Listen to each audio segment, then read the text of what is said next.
Hello and aloha to everyone in the planet. Time is around 11 o'clock, today 8th of February 2022. I'm getting weaker, or maybe stronger, I don't know. I'm losing a lot of weight. This message is directly for Greta, this Viking girl from Norway.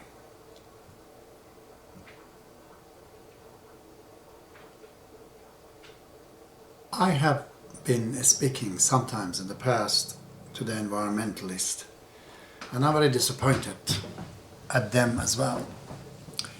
It seems that the planet, the whole planet, thinks like a jigsaw puzzle, doesn't come together to create that unity. That's the necessity for us to stay together. And it's all around the world, and there are religious people, political people, scientists, they just don't get along. And I see that environmentalists, new groups, they're trying to help, but I think they're off the track. But you, the little girl of the Viking, have been attracted to who you are. The past, of the Viking, just a few hundred years ago. Such a violent people have turned into what they are today. It's just an amazing leap in the evolution, in the social, spiritual, and economical evolution. Persians, they have 2,000 years of civilization. They seem to have fallen back so badly that one of the ministers of Norway have to come and defend the right of the people in the Middle East. That's just very amazing. It sounds very hopeful. And Greta, I have listened to your messages, and there is a parallel between me and you. Nobody listens to you and nobody listens to me. But it might be that me and you have to listen to each other. It is not good to dismiss people because they're old, because they're poor, or especially because they're not famous.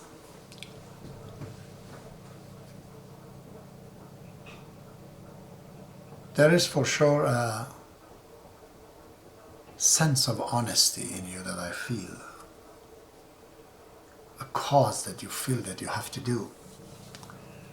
Although it seems a lot of people, they try to put word in your mouth and you're saying what they say, I would suggest that say what you feel yourself. It's better, it's more effective.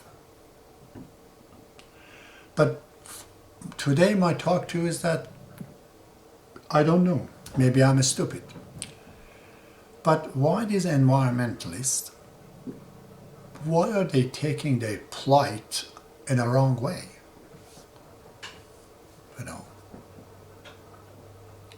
It's like I'm a contractor. I'm going to a house and I see the foundation of the house is crumbling and the guy's thinking to change the tiles in the bathroom. I'm telling him that's not what is important. You're wasting your money. You have to fix this foundation. It is the same way these environmentalist talks are like that. All you guys are asking people, the governments, the officials, the people in power to change, to reduce this emission, to save the planet. I can tell you, there is no one on the planet that disagrees with you. They all wish somehow they could fulfill what you want done. But the path to it is impossible.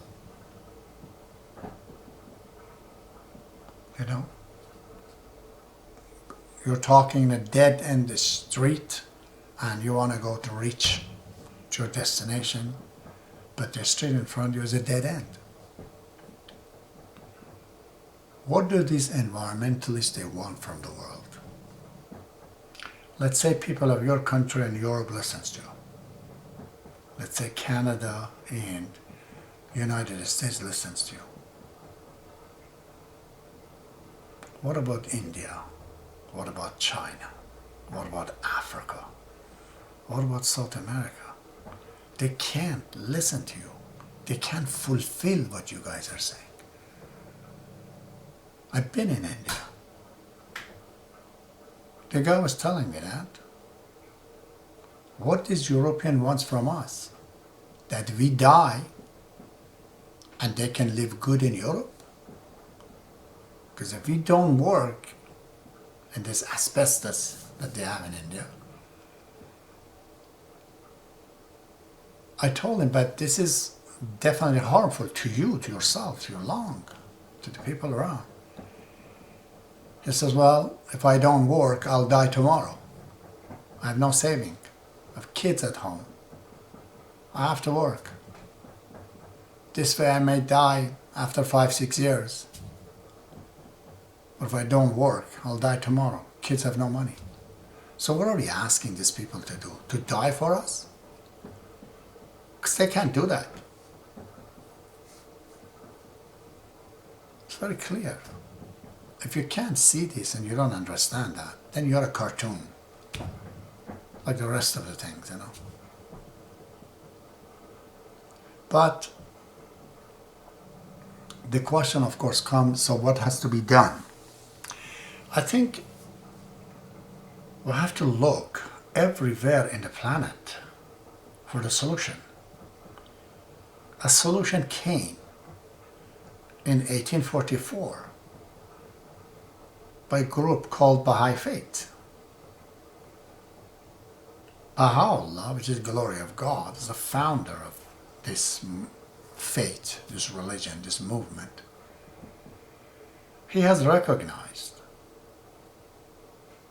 long time ago, 100 years ago, 150 years ago, that the planet has become big and people are getting closer. Population is getting bigger, people are getting closer. Everything calls for a universal government. If we don't have a universal government, we cannot address this problem. So instead of talking about the environment and what the countries have to do, I think we should listen to Baha'u'llah. Because he's asking that we are at the junction that we have to unite as a planet. Because the air does not need passport to move from Canada to US. So if we all do what you ask to do in the Western world, the pollution will come from India, from Africa, from South America. Which at the moment is not. It's more even from Europe. So I think it is fair to say there are certain problems in the world. And number one of them is this environment right now that begs to have a universal government. This is not to abolish national governments or national entities, no. And just create a unity on the top with a budget, with a goal, with an army to take care of these problems. We cannot sit in Sweden, your country, in Norway, and have this great life and thinking that the people in Africa and others, they can be poor and they still were expecting them to do what we do. It's not possible. We have to get rid of poverty in the world. Poverty of mind, poverty of economy, social understanding. There's a lot of levels of poverty. And if you don't understand what I just said right now, then there's no hope. Because people like David Suzuki and others, I don't mention their names, I'm disappointed at them. These guys seem they're just as stubborn as the leaders in countries. They're talking about something that's impossible. It's a paradox. You can't fix this problem unless you address it from the root. All these armies in the world and these heavy-duty budgets, if these are stopped, because in one government, one planet, we don't have fight with each other. There will be no arms in the hand of the national governments. Then we can start the real battle, which is the sick planet. But I say this to you for the record. I don't think anybody is going to change it now. It is too late to fix it completely. A whole lot of damage is happening as a result of it.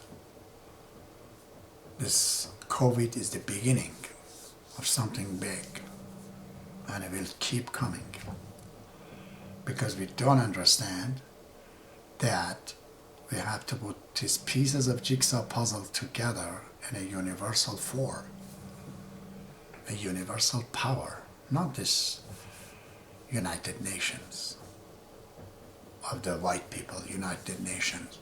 That's not going to work. We need to go further. We need to disarm the world. Unless those things are done, it's just ludicrous to talk about fixing environment. It's just like the guy who wants to fix his bathroom tiles and the whole house is lopsided and the foundation is crumbling, and he doesn't listen to me what I tell him. I tell him I can't do your job. You gotta get somebody else. All right, I don't have much more to say, but I thought I'd share. I'm an old man, 63 years old, and you're young. You're the hope. You're the voice of the planet. Planet is alive because you're talking and you're speaking. But I found myself obligated to share my opinion with you. It's up to you. Thank you very much. Good night.